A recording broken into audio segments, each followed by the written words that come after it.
Hello दोस्तों, कैसे हो आप सभी लोग। आई होप सभी अच्छे होंगे, स्वस्थ होंगे और कंटिन्यू पढ़ाई भी कर रहे होंगे।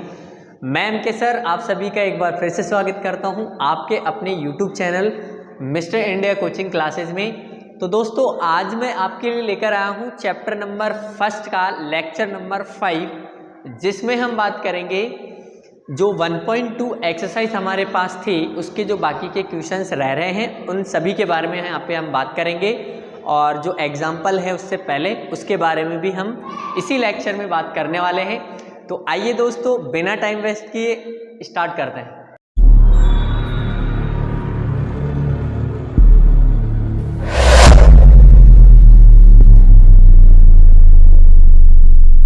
तो आइए दोस्तों एग्जाम्पल नंबर 5 स्टार्ट करते हैं। एग्जाम्पल नंबर 5 में करना क्या है, हमें यहाँ पे हमें दे रखा है कि सिद्ध कीजिए कि √3 एक अपरिमेय संख्या है। लास्ट क्लास में हमने सिद्ध किया था कि √5 एक अपरिमेय संख्या है, सिद्ध करके बताइए। उसी के सेम टाइप का क्वेश्चन है, बस संख्या का डिफरेंस है। वहाँ पे √5 था और यहाँ पे √3 है, बस इतना ही फर्क है। तो जिन स्टूडेंट्स ने पिछला वीडियो ध्यान से देखा है उसको बहुत ही अच्छे से समझ में आने वाला है और खुद भी कर देंगे। वो जो स्टेप मैं करने जाऊंगा उससे पहले खुद ही कर लेंगे, जिन्होंने लास्ट लेक्चर अच्छे से देखा है। और जिन्होंने नहीं देखा है तो मेरी यही रिक्वेस्ट है कि सबसे पहले आप लास्ट लेक्चर को देखकर यहाँ आइए, तो फिर और मज़ा आएगा पढ़ने में। तो आइए फिर स्टार्ट करते हैं। बहुत आसान क्वेश्चन है। देखिए करना क्या है, √3 को हमें अपरिमेय प्रूफ करना है तो इसका अपोजिट मानेंगे, इसका उल्टा मानेंगे। अपरिमेय मतलब इरेशनल नंबर हमें प्रूफ करना है तो इसका अपोजिट मानेंगे। अपोजिट मतलब इसको हम परिमेय मानेंगे। तो माना √3 एक परिमेय संख्या है। माना √3 एक परिमेय संख्या है। पिछले लेक्चर में मैंने बहुत अच्छे से समझाया इन चीज़ों के बारे में। माना √3 एक परिमेय संख्या है। अब अगर √3 एक परिमेय संख्या है, देखिए एक चीज़ को एक्सप्लेन करके मैंने लास्ट लेक्चर में बता रखा है। तो मैं फिर से आप लोगों को यही कहूँगा कि जिन्होंने लास्ट लेक्चर नहीं देखा वो पहले लास्ट लेक्चर देख कर आएँ। लेक्चर नंबर 4 आप देख कर आएँ तो यहाँ पर चीज़ें और आसान हो जाएगी, मुश्किल नहीं लगेगी। मैं थोड़ी कम चीज़ें यहाँ पर एक्सप्लेन करने वाला हूँ क्योंकि मैंने लास्ट लेक्चर में बहुत अच्छे से एक एक चीज़ को एक्सप्लेन कर रखा है, समझा रखा है। तो वहाँ पर आप देख कर आइए पहले, उसके बाद ये लेक्चर देखें। देखिए माना √5 एक परिमेय संख्या है, माना है हमने। तो परिमेय संख्या की परिभाषा से हम लिख सकते हैं √3 को किसके बराबर लिख सकते हैं, P/Q के रूप में, जहां P और Q क्या है, सह अभाज्य पूर्णांक है। सह अभाज्य पूर्णांक है। अब ये सह अभाज्य पूर्णांक क्या होते हैं मैंने समझाया है। जहां P और Q सहअभाज्य पूर्णांक है, बहुत अच्छे से समझा रखा है। एक बार फिर से मैं बता देता हूँ, P और Q सहअभाज्य पूर्णांक है। सहअभाज्य वो संख्याएं होती हैं जिनमें किसी भी सम संख्या का भाग नहीं जाता। जैसे 7 और 8 हमारे पास दो संख्याएं हैं, क्या ये सहअभाज्य है क्या? तो चेक करो, क्या इन दोनों में किसी सेम संख्या का भाग जा रहा है क्या? क्या ये दोनों नंबर सेम नंबर से डिविजिबल है क्या? नहीं है, केवल 1 को छोड़ के। 1 को हम काउंट नहीं करते यहाँ पे। 1 के अलावा किसी ऐसी कोई नंबर से डिविजिबल है क्या ये दोनों नंबर? नहीं है। तो इसका मतलब ये दोनों को प्राइम नंबर्स नहीं है, सहअभाज्य संख्या को प्राइम नंबर है, सहअभाज्य है। ठीक है, सहअभाज्य कौन सी संख्या होती है? ऐसी दो संख्याएं जिनमें किसी सेम संख्या का भाग नहीं जाए, किसी सेम नंबर से वो डिविजिबल नहीं हो, तो फिर उनको हम सहअभाज्य संख्या कहेंगे। ठीक है, और सारी चीज़ें मैंने बता रखी है आगे पिछले वीडियो में। अब देखो, अगर √3 को हमने परिमेय माना तो P/Q के रूप में हमने लिख दिया उसको, परिमेय संख्या की परिभाषा के अकॉर्डिंग। अब देखो क्या करते हैं, नेक्स्ट स्टेप में हम दोनों तरफ वर्ग कर रहे थे। दोनों तरफ वर्ग करने पर तो करें, दोनों तरफ वर्ग करें। √3 का हम वर्ग करेंगे, √3 का वर्ग करेंगे और P/Q का भी हमें क्या करना है, वर्ग करना है, स्क्वायर करना है। स्क्वायर से रूट हट जाएगा तो यहाँ 3 बचेगा बराबर p का स्क्वायर अपॉन q का स्क्वायर। देखो वहाँ पर रूट 5 चल रहा था, यहाँ पे रूट 3 चल रहा है। मैंने बोला था कोई सी भी संख्या आपको दे दे, फर्क सिर्फ इतना होगा कि नंबर चेंज होगा, पैटर्न वही फॉलो करना है सभी क्वेश्चंस के अंदर। तो वहाँ पर देखा है, जिसने लास्ट लेक्चर देखा है उसको बहुत अच्छे से चीज़ें समझ में आ रही है, मुझे पता है। आगे देखिए, अब हम क्या करेंगे, इसके नीचे कुछ भी नहीं है तो 1 लगा देंगे, उसके बाद हम करेंगे क्रॉस मल्टीप्लाई। तो देखो जब हम क्यू स्क्वायर को 3 से गुणा करेंगे तो 3q स्क्वायर हो गया बराबर p स्क्वायर को 1 से गुणा करेंगे तो p स्क्वायर हो गया। देखो वहाँ पर हमारा टारगेट क्या था, वहाँ रूट 5 चल रहा था, यहाँ रूट 3 चल रहा है। वहाँ हमारा पहले समीकरण में टारगेट था कि हम 5 को p के नीचे ला रहे थे, p स्क्वायर के नीचे ला रहे। यहाँ 3 को किसके नीचे लाएंगे, पहले p स्क्वायर के नीचे, उसके बाद हम 3 को q स्क्वायर के नीचे लाएंगे। यही हमारा है, यही हम इसी तरीके से करते आ रहे हैं, ठीक है। तो पहले समीकरण में हम 3 को p स्क्वायर के नीचे लाएंगे और दूसरे समीकरण में हम 3 को q स्क्वायर के नीचे लाएंगे। तो देखो यहाँ से ये 3 नीचे चला जाएगा, या गुणा में है तो भाग में जाएगा, तो q स्क्वायर बराबर क्या मिलेगा, p स्क्वायर अपॉन में 3। इसको हम दे देंगे समीकरण नंबर 1। और समीकरण 1 से क्या स्पष्ट होता है, वही जो पहले बता रखा है मैंने, है ना। समीकरण 1 से स्पष्ट होता है कि भाई 3 का भाग p स्क्वायर में जाता है तभी तो हमें q स्क्वायर मिल रहा है। तो यहाँ हमें लिखना है कि p स्क्वायर 3 से विभाज्य है तो p भी 3 से विभाजित होगा। पिछले वीडियो में, पिछले लेक्चर में बहुत अच्छे से समझा रखा है मैंने।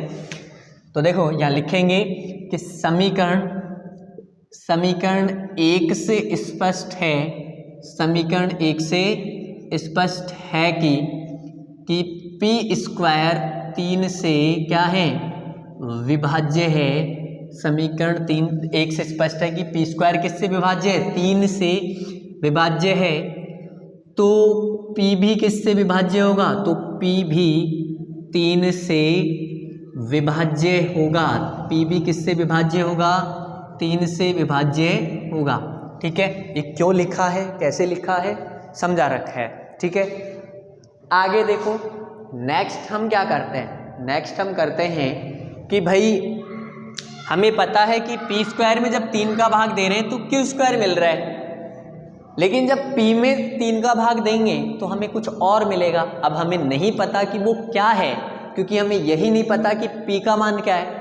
p और q कोई भी पूर्णांक हो सकता है, आपके अकॉर्डिंग 10 हो सकता है, मेरे अकॉर्डिंग 20 हो सकता है, किसी तीसरे के अकॉर्डिंग 30 हो सकता है। तो हर एक पर्सन के अकॉर्डिंग p और q अलग अलग हो सकता है। तो हम भी, अब हमें नहीं पता कि कौन किसके अकॉर्डिंग क्या होगा।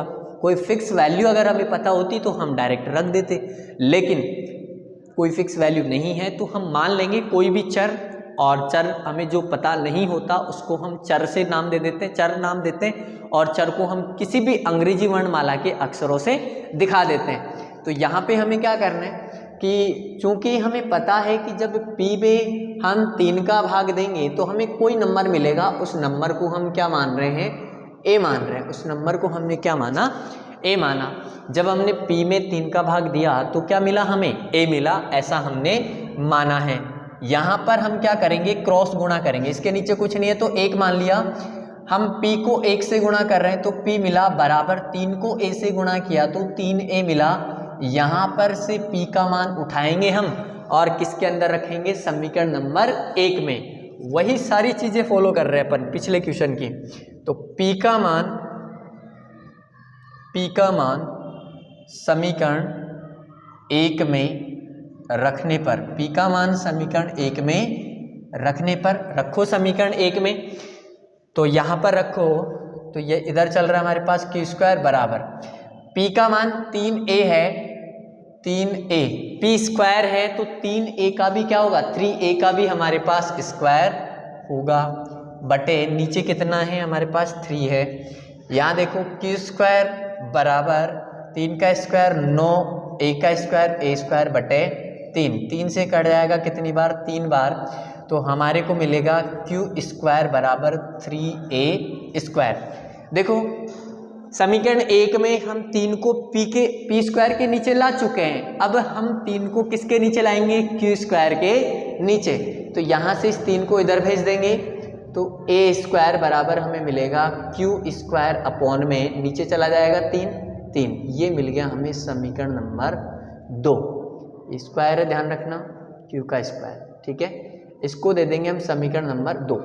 जिस तरीके से हमने समीकरण 1 से चीज़ें लिखी है उसी तरीके से समीकरण 2 से लिखना है। समीकरण 2 से स्पष्ट होता है कि क्यू स्क्वायर 3 से विभाजित है, तो क्यू भी किससे विभाजित होगा? 3 से विभाजित होगा। तो यहाँ लिखेंगे कि समीकरण 2 से स्पष्ट है, समीकरण 2 से स्पष्ट है कि क्यू स्क्वायर 3 से विभाज्य है, क्यू स्क्वायर 3 से विभाज्य है, तो क्यू भी 3 से विभाजित होगा, क्यू भी 3 से विभाज्य होगा, ठीक है।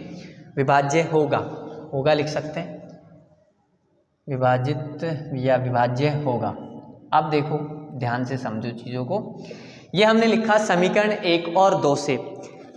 अब देखो स्टार्टिंग में हमने क्या माना था? स्टार्टिंग में हमने माना था कि जो P और Q क्या है? सहभाज्य। सहभाज्य का मतलब ये हुआ कि P में ना तो P और Q दोनों में किसी सम संख्या का भाग नहीं जा रहा है। लेकिन अगर हम समीकरण 1 और 2 से देखें ध्यान से, तो यहाँ देखो P भी 3 से विभाजित है, Q भी 3 से विभाजित है। इसका मतलब क्या हुआ कि P और Q दोनों ही 3 से विभाजित है। इसका मतलब यही हुआ ना। और P और Q दोनों ही 3 से विभाजित है, इसका मतलब P और Q सहभाज्य नहीं है और सहअभाज्य नहीं है। लेकिन हमने तो सहअभाज्य माना था, हमने जो माना उसका उल्टा मिला हमें। और ये उल्टा मिला क्यों? क्योंकि हमने जो कल्पना करी है वो क्या है? गलत कल्पना कर ली है। और हमारी कल्पना अगर गलत है तो फिर सही क्या है? उसका अपोजिट है। हमने कल्पना क्या की थी कि रूट परिमेय संख्या है, तो इसका उल्टा सही होगा। उल्टा क्या है कि √3 एक अपरिमेय संख्या। इस तरीके से हम सिद्ध करते हैं, पिछले सवाल में कर रखे हैं अपन। तो देखो यहाँ से लिखेंगे वही सारी चीज़ें। देखो जो लास्ट क्वेश्चन था लैंग्वेज भी डिक्टो वैसी ही है, एक स्टेप डिक्टो वही की वही है। तुम कॉपी कर लेना, चाहे से देख लेना। बस बदला क्या है? संख्या बदली है, 5 की जगह 3 आ गया, बस इतना सा फर्क है। तो यहाँ देखो लिखेंगे कि समीकरण 1 और 2 से, समीकरण 1 और 2 से स्पष्ट है, समीकरण 1 और 2 से स्पष्ट है कि समीकरण 1 और 2 से स्पष्ट है कि P तथा Q सहअभाज्य नहीं है, सहअभाज्य नहीं है, सहअभाज्य नहीं है। और ये हमारी कल्पना का क्या है? जो कि हमारी कल्पना का क्या है? कल्पना का विरोधाभास है, जो कि हमारी कल्पना का विरोधाभास है, जो कि हमारी कल्पना का विरोधाभास है। और ये विरोधाभास हमें क्यों मिला? ये विरोधाभास हमें इसलिए मिला क्योंकि हमने जो कल्पना की है वो क्या है? गलत है, का विरोधाभास है। और यह विरोधाभास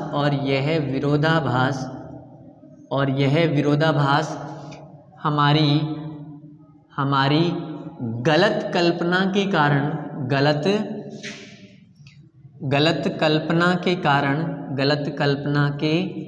कारण प्राप्त हुआ है। अब हमारी कल्पना अगर गलत है, अगर हमारी कल्पना ही गलत है तो फिर सही क्या है? हुआ है। अतः √3 एक अपरिमेय संख्या है, अपरिमेय संख्या है। ये हमें मिला है। अतः √3 क्या है? एक अपरिमेय संख्या है। देखिए जिन्होंने भी लास्ट लेक्चर देखा है ना, उसको पता है कि वही चीज़ें हैं सारी की सारी, कुछ भी नहीं बदला है, केवल संख्या बदली है। ठीक है, तो आई होप आप सभी को समझ में आया होगा ये क्वेश्चन। ठीक है, तो फिर भी अगर आपको कुछ लगता है तो कमेंट में बताइए मुझे कि सर क्या दिक्कत है, सारी चीज़ें क्वेश्चन समझ में भी आ रहा है कि नहीं आ रहा है, कैसा क्या चल रहा है। ठीक है, कंटिन्यू स्टडी करते रहिएगी। और चलिए फिर नेक्स्ट क्वेश्चन नंबर 2 स्टार्ट करते हैं, एक्सरसाइज 1.2 का।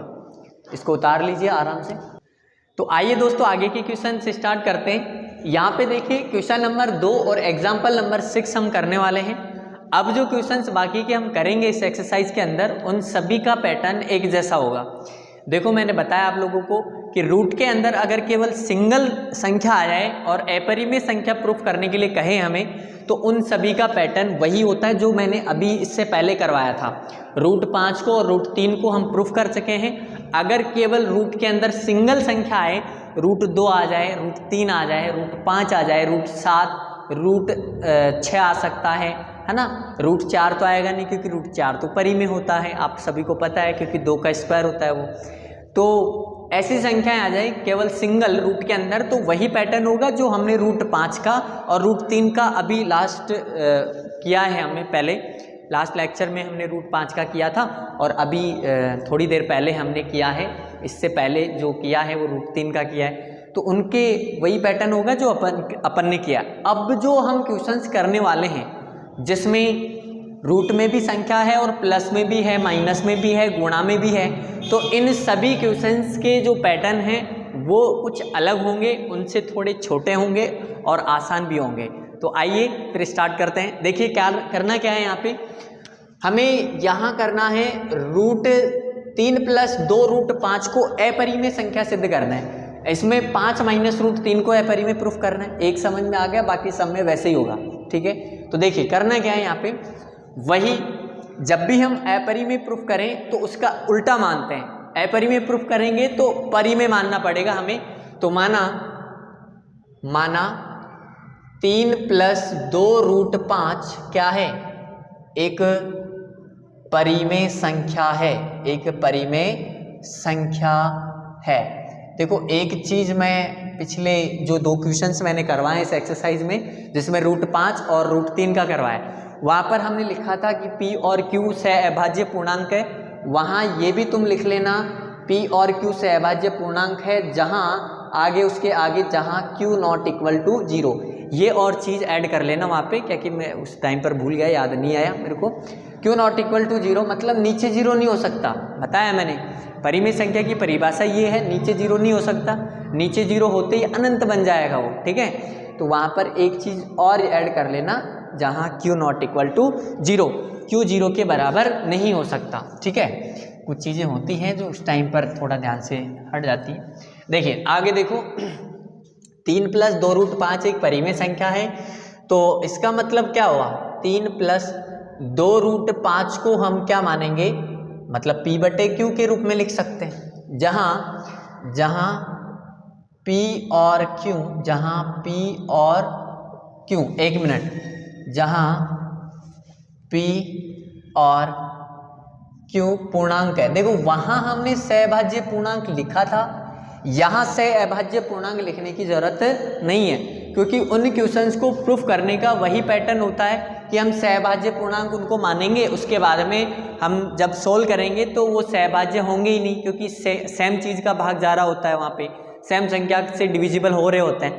लेकिन यहाँ पर हमें ऐसा करने की ज़रूरत नहीं है, सहअभाज्य लिखने की ज़रूरत नहीं, नॉर्मल हम पूर्णांक लिख देंगे कि जहाँ P और Q क्या है, पूर्णांक है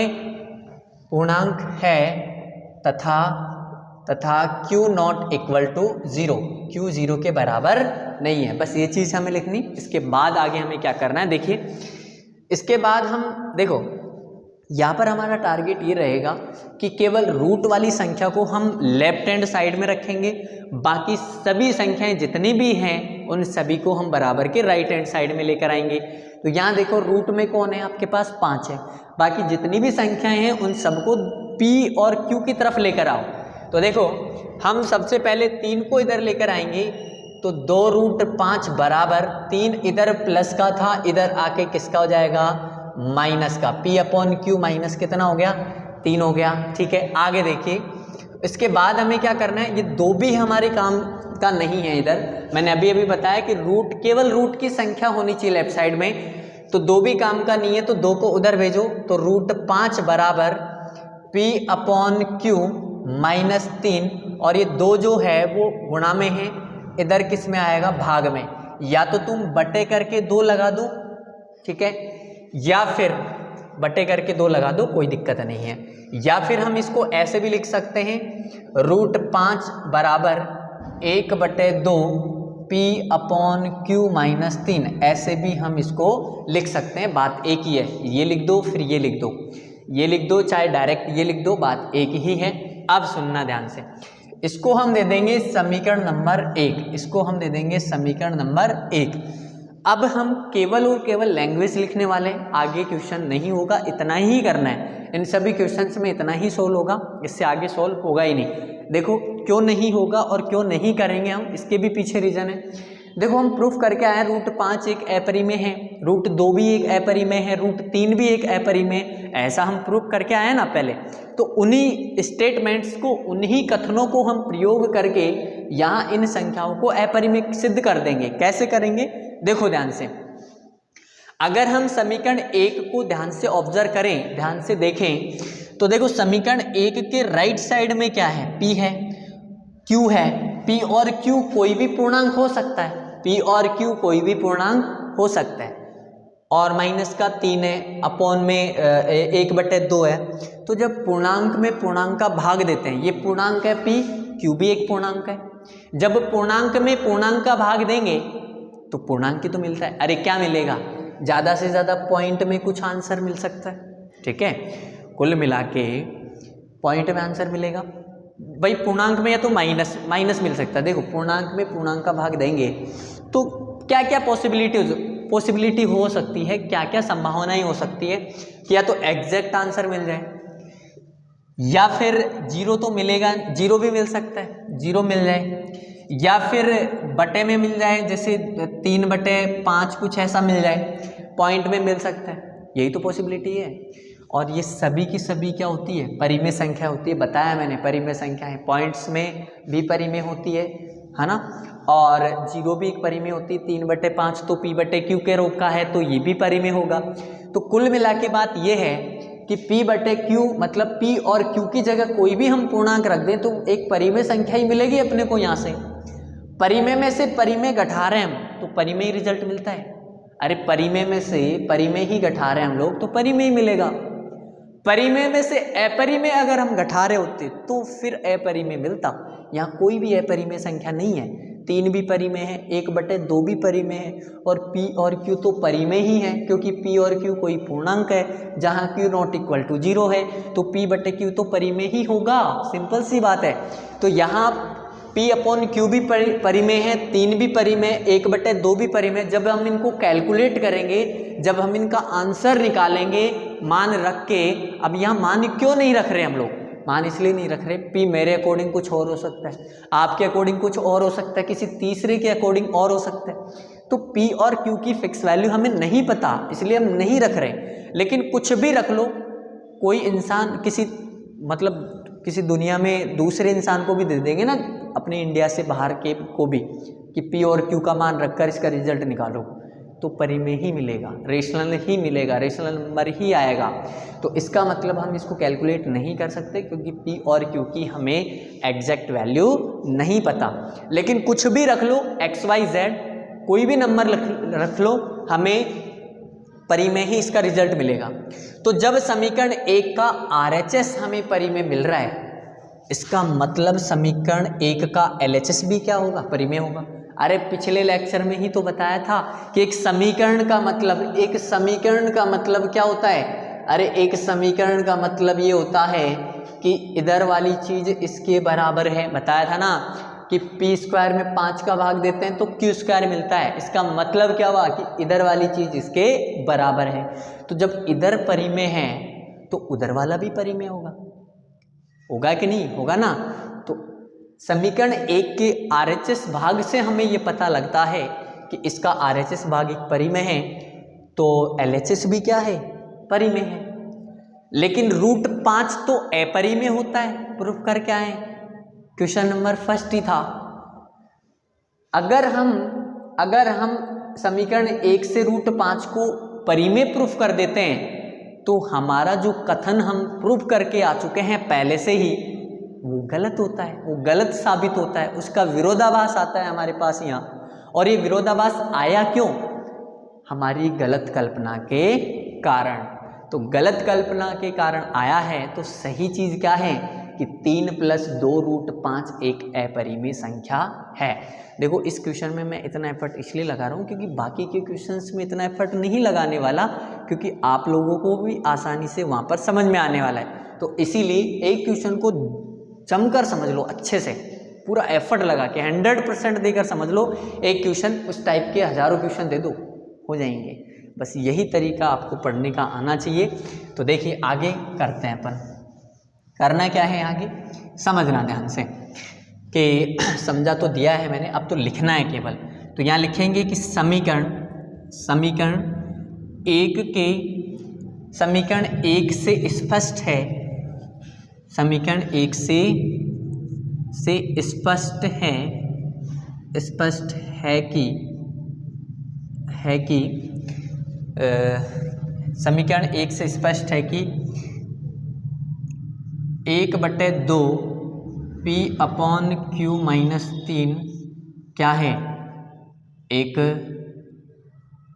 परिमेय संख्या है, एक परिमेय संख्या है। भाई RHS भाग यही तो है इसका, एक परिमेय संख्या है। समीकरण 1 से स्पष्ट है कि 1/2 P/Q - 3 एक परिमेय संख्या है। अतः रूट 5 भी, तो रूट 5 भी क्या होगा, एक परिमेय संख्या है, एक परिमेय संख्या होगा। तो रूट 5 भी एक परिमेय संख्या होगी। ठीक है, रूट 5 भी एक परिमेय संख्या होगी, जो कि इस कथन का विरोधाभास है कि रूट 5 क्या है, अपरिमेय है। अपन प्रूफ करके आए ना, जो कि इस कथन का, किस कथन का विरोधाभास है, इस कथन का विरोधाभास है कि रूट 5 एक अपरिमेय संख्या है, अपरिमेय संख्या है। इसका मतलब क्या हुआ कि जो कि इस कथन का विरोधाभास है कि रूट 5 एक अपरिमेय संख्या है। अरे हम सिद्ध करके आए हैं, दुनिया के किसी भी इंसान से पूछ लो कि रूट 5 तो एक अपरिमेय होता है, जबकि हमने यहाँ क्या प्रूफ कर दिया उसको, हम तो रूट 5 को परिमेय बताने जा रहे हैं। दुनिया तो अपरिमेय बता रही है और हम परिमेय बता रहे हैं, इतने तो पढ़े नहीं है अभी, है ना। तो इसीलिए ये हम जो परिमेय बता रहे हैं रूट 5 को, ये गलत है। और ये गलत क्यों हुआ, क्योंकि हमने कल्पना गलत करी है। और ये गलत क्यों है, क्योंकि इस कथन का ये विरोधाभास है, इस कथन का ये उल्टा है। कौन से कथन का, कि रूट 5 एक अपरिमेय संख्या। ये एक स्टेटमेंट है। स्टेटमेंट क्या होते हैं, कथन क्या होते हैं, जो सबके लिए सिद्ध, जो सबके लिए सत्य होते हैं, जिनको अपने को मानना पड़ता है कि वो है, मानना पड़ता है नहीं, होता है एक्चुअल में ऐसा, उनको हम कथन बोलते हैं। तो इस कथन का विरोधाभास है कि रूट 5 एक अपरिमेय संख्या है। ठीक है, अच्छा, इस कथन का विरोधाभास है कि रूट 5 एक अपरिमेय संख्या है, और यह हमारी गलत कल्पना के कारण, यह हमारी गलत कल्पना के कारण प्राप्त हुआ है। यह हमारी गलत कल्पना के कारण प्राप्त हुआ है। अतः अगर ये सही है तो फिर क्या है, अतः 3 + 2 रूट 5 एक अपरिमेय संख्या है, एक अपरिमेय संख्या है। सबको समझ में आ गया होगा, सबको समझ में आ गया होगा। क्यों, क्योंकि देखो कुछ भी नहीं किया हमने, बस करा क्या है, p/q के रूप में लिखा, परिमेय माना। रूट 5 को मतलब रूट में जो भी संख्या होती है उसको लेफ्ट साइड में रखते हैं, बाकी सभी को राइट साइड में ले आते हैं। जब p/q को p और q को पूर्णांक माना है तो एक तरफ जो RHS साइड है वो RHS साइड क्या मिलेगी हमें, परिमेय मिलेगी। अगर किसी समीकरण का एक साइड परिमेय है तो दूसरा भी परिमेय ही होगा। ऐसा हमें समीकरण 1 से मिलता है, जो कि कथन का विरोधाभास है कि रूट 5 एक अपरिमेय है। और ये विरोधाभास हमें इसलिए मिला क्योंकि हमने गलत कल्पना कर ली है। गलत कल्पना करी है तो सही क्या है, सही है कि 3 + √5 एक अपरिमेय संख्या है, इरेशनल नंबर है। तो ये क्वेश्चन सबको आ गया होगा। अब देखो नेक्स्ट क्वेश्चन स्टार्ट करते हैं। एग्जाम्पल नंबर 5 जो 6 है वो भी सेम इसी तरीके से। देखो लैंग्वेज में या नहीं लिखने वाला हूँ, लैंग्वेज अब आपको लिखनी है, केवल मैं इसको सोल्व करके बताऊंगा। देखो करना क्या है, करना क्या है इसमें, तो देखो वही फिक्स पैटर्न रहता है इन क्वेश्चंस को सोल्व करने का। माना 5√3 एक परिमेय संख्या है, परिमेय मानते हैं ना, एक परिमेय संख्या है, एक परिमेय संख्या है। तो दिस इम्प्लाइज 5 - √3 को हम p/q के रूप में लिख सकते हैं, जहां p और q जहां p और q क्या है, पूर्णांक है तथा q ≠ 0 है, तथा q ≠ 0 है। अब हमारा टारगेट क्या है, रूट वाली संख्या को लेफ्ट साइड में रखना, बाकी सभी को दूसरी तरफ भेजना। तो यहाँ पे हम √3 को -√3 को इधर रखेंगे बराबर, इस 5 को उधर लेकर जाएंगे तो p/q, 5 उधर जाके किसका हो गया, माइनस का। आगे देखो इधर √3 के साथ में माइनस किसी काम का नहीं है, उधर भेज दो।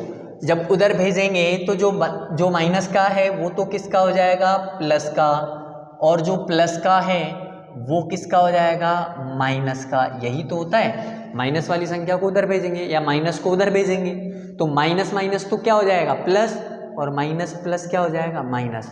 जो प्लस का है वो माइनस का, और जो माइनस का है वो प्लस का हो जाता है। ठीक है, इसको दे देंगे हम समीकरण नंबर 1, इसको दे देंगे हम समीकरण नंबर 1। बस यही हमें करना है। अब हम क्या करें, वही सेम चीज़ें। देखो इसमें तो ज़्यादा कुछ है नहीं भाई, p/q, p और q तो एक पूर्णांक है, तो हमें समीकरण 1 का RHS भाग क्या मिलेगा, एक परिमेय संख्या मिलेगा। तो समीकरण 1 का LHS भाग भी क्या है, एक परिमेय होगा। और ये अगर परिमेय है तो हमारा कौन सा कथन, हमारा कथन कि √3 एक अपरिमेय है, इसका उल्टा होता है, इसका विरोधाभास है ना ये। तो यहाँ लैंग्वेज क्या लिखेंगे कि समीकरण 1 से स्पष्ट है, तुम लिखोगे समीकरण 1 से स्पष्ट है कि 5, इसकी जगह लिखना 5 - p/q एक परिमेय संख्या है। तो √3, 5 की जगह क्या लिखेंगे, √3 भी एक परिमेय संख्या है, जो कि इस कथन का विरोधाभास है कि √3 एक अपरिमेय संख्या है, और यह हमारी गलत कल्पना के कारण प्राप्त हुआ है। अतः 5 - √3 एक अपरिमेय संख्या है। इस तरीके से हमें इन क्वेश्चंस को करना है। तो आई होप सभी को समझ में आया होगा, बहुत आसान क्वेश्चन है। अब इस एक्सरसाइज का लास्ट एंड फाइनल क्वेश्चन बच रहा है, क्वेश्चन नंबर 3, जिसमें भी सारे क्वेश्चन इसी टाइप के हैं। तो जो भी बच्चा इन क्वेश्चंस को समझ चुका है वो खुद कर लेगा उनको, लेकिन अपन तो यहाँ करवाने वाले हैं, आप लोगों को पता है। लेकिन जिन्होंने बिना देखे ईमानदारी से करे हैं, इन क्वेश्चंस को करके चेक करिएगा, और वीडियो को पॉज करके, वीडियो को रोक के इन क्वेश्चंस को ट्राई करो। आगे के जो क्वेश्चंस हैं उनको ट्राई करो। ट्राई करने के बाद किस ने ईमानदारी से उन क्वेश्चंस को सही करा है, मैच कर लेना। अभी मैं करवाने वाला हूँ, किस ने ईमानदारी से सही करा है वो कमेंट में मुझे बताएं कि सर मैंने सही किया है। ठीक है, तो आइए इन क्वेश्चंस को उतार लो, फिर नेक्स्ट क्वेश्चन अपन स्टार्ट करते हैं। ठीक है, तो आइए दोस्तों इस एक्सरसाइज के लास्ट क्वेश्चन अपन स्टार्ट करते हैं। देखो क्वेश्चन नंबर 3 के अंदर 3 क्वेश्चन हमें दे रखे हैं, जिसमें सबसे पहला क्वेश्चन है हमारे पास कि 1/√2 को अपरिमेय करना है सिद्ध। उसके बाद में 7√5 को भी अपरिमेय करना है, और 6 + √2 को भी हमें अपरिमेय संख्या सिद्ध करना है। तो वही पैटर्न रहेगा, मैंने बताया आप लोगों को। देखो तो करते हैं स्टार्ट, क्या करना है। देखो सॉल्यूशन के अंदर हम लोग करेंगे 1/√2 को हम क्या मानेंगे, माना 1/√2 क्या है, एक परिमेय संख्या है। लिखेंगे कि माना 1/√2 एक परिमेय संख्या है, ये हम मानेंगे। ठीक है, इसके बाद हम क्या करेंगे, अगर परिमेय हमने माना तो 1/√2 को हम क्या लिख सकते हैं, P/Q के रूप में लिख सकते हैं, जहां P और Q क्या है, P और Q पूर्णांक है, P और Q पूर्णांक है और Q नॉट इक्वल टू 0 है। ठीक है, ये हमने लिखा।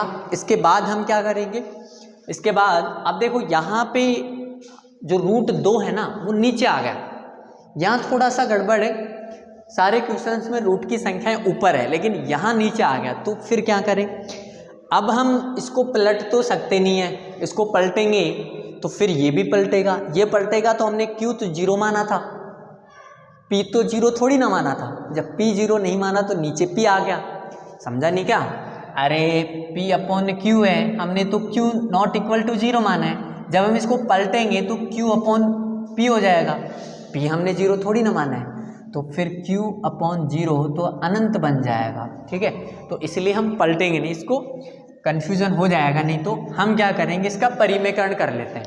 तो देखो परिमेयकरण जब हम करेंगे तो 1/√2 और परिमेयकरण में ऊपर नीचे √2 से हम गुणा कर देंगे, इसको इधर कुछ नहीं करेंगे, P/Q चलता रहेगा। यहाँ देखो √2 को इस 1 से गुणा करेंगे तो √2 रहेगा, √2 को √2 से गुणा किया तो 2 बराबर P/Q, इस 2 को उधर भेज देंगे तो √2 बराबर ये 2 इससे गुणा हो जाएगा तो 2P/Q, ये हमें मिल गया समीकरण नंबर 1। ये हमें क्या मिल गया, समीकरण नंबर 1। बस अब क्या करना है, वही लैंग्वेज लिखनी है। समीकरण 1 से स्पष्ट है कि 2P/Q, यहाँ क्या लिखोगे, इसकी जगह ये जो मैंने लिख रखा है ना पिछले क्वेश्चन का है कि 2P/Q एक परिमेय संख्या है, तो √2 भी एक परिमेय संख्या होगी, जो कि इस कथन का विरोधाभास है कि √2 एक अपरिमेय संख्या है, और यह हमारी गलत कल्पना के कारण प्राप्त हुआ है। अतः क्या 1/√2 एक अपरिमेय संख्या है। बस ये सारी चीज़ें इसमें लिखनी है। उसके बाद में इस क्वेश्चन को भी सेम इसी तरीके से सॉल्व करना है। मानेंगे कि माना 7√5 क्या है, एक परिमेय संख्या है, 7√5 एक परिमेय संख्या है, तो 7√5 को हम क्या लिख सकते हैं, P/Q के रूप में लिखेंगे, जहां P और Q क्या है, पूर्णांक है, जहां P और Q पूर्णांक है और Q नॉट इक्वल टू 0 है। तो इसके बाद में √5 को हम इधर रखेंगे, 7 को उधर भेज देंगे, क्योंकि रूट वाली संख्या को ही हम लेफ्ट साइड में रखते हैं, तो 7 को उधर भेजेंगे, गुणा में है तो इधर किस में चला जाएगा, भाग में, तो P/7Q हो गया, इसको दे देंगे समीकरण नंबर 1। तो समीकरण 1 के से स्पष्ट है कि P/7Q एक परिमेय संख्या है, जो कि तो फिर क्या होगा, √5 भी यही सेम लैंग्वेज लिखनी इसके अंदर, तो बस इसकी जगह ये आ जाएगा जो कि √5, तो √5 भी एक परिमेय संख्या है। मुझे पता है आप समझ गए, लिख देंगे। ठीक है, अब देखो इसको करते हैं सॉल्यूशन। मानेंगे कि माना 6 + √2 क्या है, एक परिमेय संख्या है, एक परिमेय संख्या है। ठीक है, इसके बाद दिस इम्प्लाइज, अगर इसको परिमेय माना हमने तो 6 + √2 को हम P/Q के रूप में लिख सकते हैं, जहां P और Q क्या है, पूर्णांक है, जहां P और Q पूर्णांक है, Q नॉट इक्वल टू 0 है। ठीक है, इसके बाद हमें क्या करना है, √2 को इधर रखेंगे, 6 को उधर भेज देंगे, तो √2 6 उधर जाके माइनस का हो गया, P/Q माइनस के 6। इसके बाद में इसको हम दे देंगे समीकरण नंबर 1, इसको हम दे देंगे समीकरण नंबर 1। उसके बाद हमें क्या करना है, देखो वही सारी लैंग्वेज लिखनी है अपने को। लैंग्वेज में क्या लिखेंगे, इसकी समीकरण 1 से स्पष्ट है कि P/Q - 6 क्या है, एक परिमेय संख्या है, तो √2 भी एक परिमेय संख्या होगा, जो कि इस कथन का विरोधाभास है कि √2 एक अपरिमेय संख्या है, जो कि हमारी गलत कल्पना के कारण प्राप्त हुआ है। अतः 6 + √2 एक अपरिमेय संख्या है। बस इस तरीके से इन क्वेश्चंस को सोल्व करना था। आई होप सभी को समझ में आया होगा और बहुत ही अच्छे से समझ में आया होगा। देखो जिसने भी लेक्चर लास्ट से शुरू से लास्ट तक देखा ना, एक एक चीज़ को समझते हुए, तो उसको मैं दावे के साथ कह सकता हूँ कि ये चैप्टर, ये एक्सरसाइज बहुत अच्छे से समझ में आई होगी। तो ठीक है, तो इसको नोट डाउन कर लीजिए और उसके बाद में जो भी क्वेश्चंस आप लोगों को नहीं आ रहे हैं या इन क्वेश्चंस में, इस एक्सरसाइज में किन किन क्वेश्चंस के अंदर डाउट्स है, वो मुझे एक बार कमेंट में बताइए। उसके बाद में पर्टिकुलर उसके बारे में अपन वीडियो बना देंगे। और लास्ट ईयर के जो पेपर्स हैं उनके अंदर से आपको एक्सरसाइज मतलब चैप्टर नंबर 1 में से कोई क्वेश्चन नहीं आता है, तो वो भी आप कमेंट में बताइए, उसका भी हम पर्टिकुलर एक वीडियो बना के आपको दे देंगे। तो चलिए दोस्तों, आज के लेक्चर में, आज की इस क्लास में हम इतना ही बात करेंगे। नेक्स्ट वीडियो में चैप्टर कंप्लीट हो चुका है हमारा, तो नेक्स्ट वीडियो में हम नेक्स्ट चैप्टर के साथ मिलेंगे। टेक केयर दोस्तों, अपना ख्याल रखिएगा।